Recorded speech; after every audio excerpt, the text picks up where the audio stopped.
আসসালামু আলাইকুম রহমতুল্লাহি আবরাকাতু।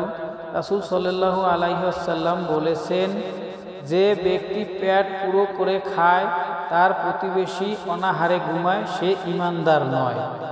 তাহলে আমরা কোন ধরনের ঈমানদার, যে আমাদের বিল্ডিংয়ে থাকার মানুষ নাই, কিন্তু যাদের মানুষ আছে থাকার জন্য ঘর নাই, বৃষ্টির পানিতে ভিজে যাইতেছে এবং তারা চিন্তা করে যে বৃষ্টি হইলে আমরা কি করব। এবং আমাদের বিশ্বনবী সাল্লাল্লাহু আলাইহি সাল্লাম আরও বলেছেন, প্রতিবেশীর কষ্ট পাওয়া এবং প্রতিবেশীর সুখে সুখী হওয়া। যে ব্যক্তি প্রতিবেশীকে কষ্ট দেয় সে কখনোই আল্লাহর জান্নাতে যেতে পারবে না। আসলে এই হাদিসের মাধ্যমে বোঝা যায় যে প্রতিবেশীর গুরুত্ব কতখানি দিয়েছেন রাসূল সাল্লাল্লাহু আলাইহি সাল্লাম। আরও একটি হাদিসে রাসূল সাল্লাল্লাহু আলাইহি সাল্লাম বলেছেন যে, আমার ইচ্ছা করে প্রতিবেশীদেরকে আমি আমার ওয়ারিসদের অন্তর্ভুক্ত করে নিই।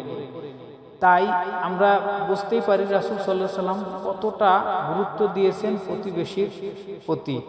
এবং তিনি আরও বলেছেন, যদি তোমরা কোনো কিছু রান্না করো, গোশত রান্না করো, তাহলে প্রতিবেশীর জন্য একটু পানি বাড়াইয়া দাও, যাতে একটু ঝোল হইলেও প্রতিবেশীর সাথে শেয়ার করে তোমরা খাইতে পারো।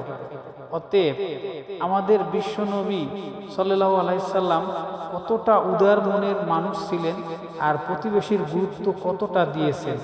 প্রতিবেশী সম্পর্কে আরও অনেক হাদিস বর্ণিত হয়েছে রাসূল সাল্লাল্লাহু আলাইহি সাল্লামের পক্ষ থেকে। আসলে আমরা আসুন প্রতিবেশীর খোঁজ খবর রাখি এবং এই ঘরের কাজটা আমরা ধরবো ইনশাআল্লাহ তাড়াতাড়ি। আপনারা আশা করি আমাদের পাশে থাকবেন ইনশাআল্লাহ।